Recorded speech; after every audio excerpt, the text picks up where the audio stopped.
Guterres critica frontalmente Moscovo no Conselho de Segurança. Lavrov lamenta desrespeito pelo multilateralismo.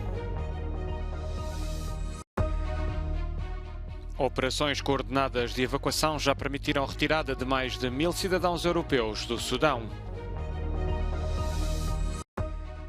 A Agência Europeia do Ambiente denuncia mais de 1.200 mortes prematuras por ano devido à poluição atmosférica. Cimeira do Mar do Norte estabelece planos para ter a maior central elétrica do mundo a partir de energia eólica offshore. Não foi o facto de ser a Rússia a presidir o Conselho de Segurança da ONU que impediu o secretário-geral de expor frontalmente a devastação que Moscovo está a causar. O embate decorreu em plena sessão do Conselho, com António Guterres a apontar com bastante clareza quem está a violar o direito internacional. Tensions between major powers are at an historic high. So are the risks of conflict through misadventure or miscalculation. Russia's invasion of Ukraine, in violation of the United Nations Charter and international law, is causing massive suffering and devastation to the country and its people, and adding to the global economic dislocation triggered by the COVID-19 pandemic. Мы вновь, как и в годы Холодной войны, подошли к опасной, а может быть еще более опасной черте. Ситуация усугубляется утратой веры в многосторонность, когда финансово-экономическая агрессия Запада разрушает блага глобализации, когда Вашингтон и его союзники отказываются от дипломатии и требуют выяснения отношений на поле боя. Все это в стенах ООН, созданной для предотвращения ужасов войны. A embaixadora dos Estados Unidos na ONU, Linda Thomas-Greenfield, pediu diretamente a Sergei Lavrov a libertação de norte-americanos detidos na Rússia, incluindo o jornalista Evan Gershkovich.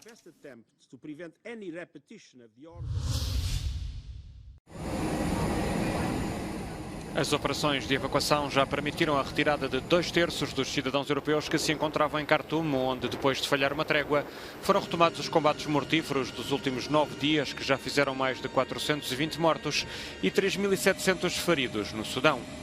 De acordo com o chefe da diplomacia europeia, Josep Borrell, saíram até ao momento mais de 1000 europeus que se encontravam no país. And I want to thank the combined efforts of many countries that took their nationals, but also all nationals that they could pick. So it has been a successful operation, but complex. I was in touch with the two generals fighting in Sudan.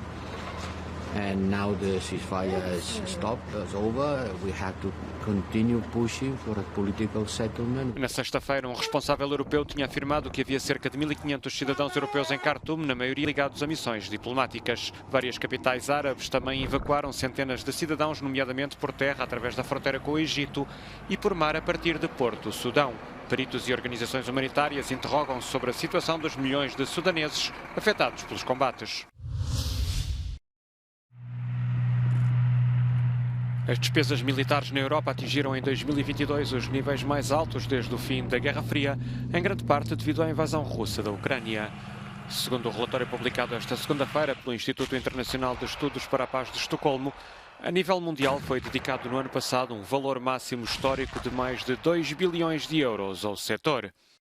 Estados Unidos, China e Rússia lideram o ranking, mas entre os 15 países com maiores gastos em defesa em 2022, contam-se na Europa o Reino Unido, a Alemanha, a França, a Itália e, como seria de esperar, a Ucrânia. Devido à guerra, Kiev bateu todos os recordes, com um aumento de 640% nos investimentos militares, que representaram 34% do PIB, sem contar com as doações recebidas de outros países. De notar que, apesar do efeito da invasão russa, à escala mundial trata-se já do 8º ano consecutivo de aumento do investimento no setor da defesa.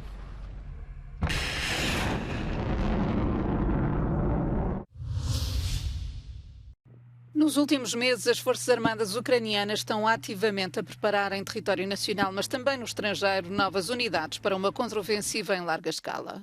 Políticos, militares e especialistas em estratégia apontam como provável o cenário de um ataque na direção do Mar de Azov, perto de Melitopol, agora sob controle russo, cortando as rotas terrestres para a Crimeia. A contraofensiva pode seguir noutras direções e atacar os flancos das forças russas no leste, na região de Lugansk, ou no sul, na região de Kherson, a rota mais curta em direção à Crimeia. Documentos do Pentágono divulgados online diziam que as manobras deveriam começar em finais de abril. Esta fuga de informação pode alterar os planos e adiar a contraofensiva algumas semanas.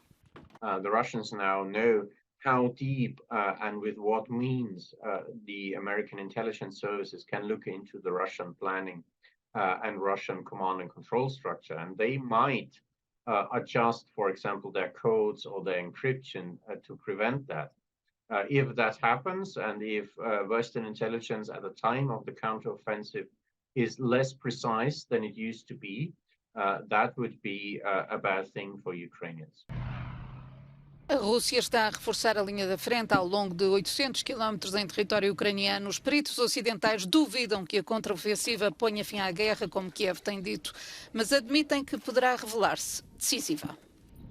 If they've achieved significant success, then I think they'll be in a position to force the Russians to the table and perhaps extract some kind of concessions, particularly if Crimea is threatened. Putin really won't want to lose Crimea. But if the Ukrainians haven't achieved much success, then I think they'll be facing a lot more pressure from their allies, who are really at the limit, I think, now, or approaching the limit of what they're willing to give in terms of assistance and equipment. And so Ukraine will probably face a lot more pressure to find some kind of status quo ceasefire.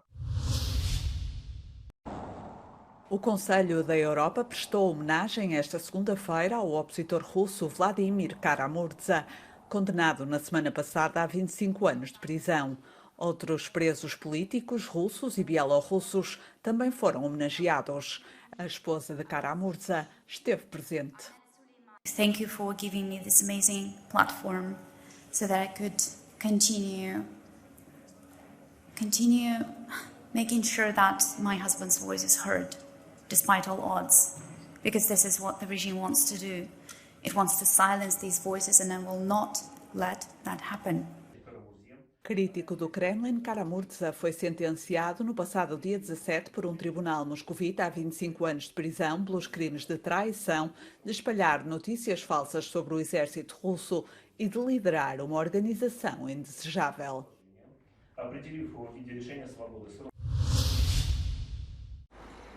A poluição atmosférica causa mais de 1.200 mortes prematuras por ano entre crianças e adolescentes na Europa. Esta é uma das conclusões do mais recente relatório da Agência Europeia do Ambiente, publicado esta segunda-feira. O relatório acrescenta que, tal como para os adultos, a poluição constitui o principal risco ambiental para a saúde dos menores, reduzindo a esperança de vida e aumentando igualmente o risco de doença em fases mais adiantadas da vida. Apesar dos progressos efetuados nos últimos anos, os níveis de alguns dos principais poluentes atmosféricos continuam acima das recomendações da OMS, a Organização Mundial da Saúde, especialmente na Europa Central e Oriental, assim como em Itália. O estudo abrange cerca de 30 países europeus, mas não inclui alguns, como é o caso do Reino Unido ou a Ucrânia, o que sugere que o quadro continental é, na realidade, pior. A polícia teve que usar berbequins e um pé de cabra para libertar um ativista climático que colou as mãos ao piso de uma estrada movimentada em Berlim. Os agentes demoraram mais de 1 hora para tirá-lo do local, o que aliás só foi possível removendo o pedaço de asfalto agarrado à sua mão. Este foi um dos muitos ativistas que realizaram ações de protesto em vários pontos da Alemanha, exigindo ao governo que faça mais para combater as mudanças climáticas. Aumentar a produção de energia eólica offshore no Mar do Norte, transformando esta zona marítima na maior central elétrica do mundo, é a ambição dos 8 governos europeus que se reuniram segunda-feira na localidade costeira belga de Ostende. A Presidente da Comissão Europeia acompanhou os líderes da Dinamarca, Alemanha, Países Baixos, Luxemburgo, França, Irlanda, Noruega e Reino Unido. A meta é passar dos atuais 30 gigawatts para 300 gigawatts até 2050. The main topic here is not so much new commitments. The main topic is how do we get it to action? And that means that we need to standardize, we need to work better together, we need to synchronize the supply chains much better.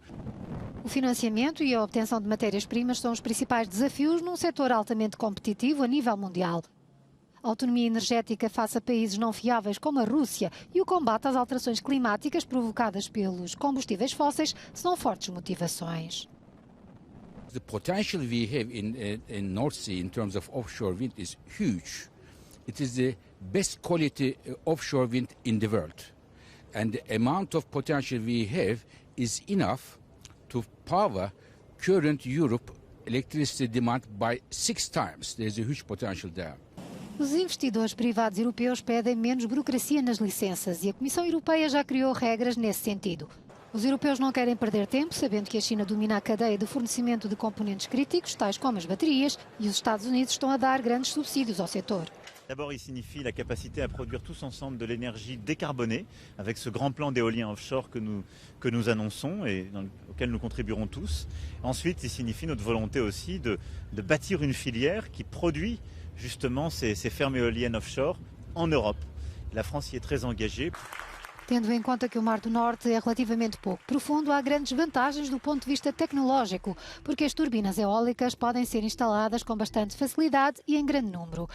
Esta foi a segunda edição da Cimeira do Mar do Norte, num formato que duplicou o número de países participantes, face aos que iniciaram o evento em 2022. A Bélgica, a Dinamarca, a Alemanha e os Países Baixos.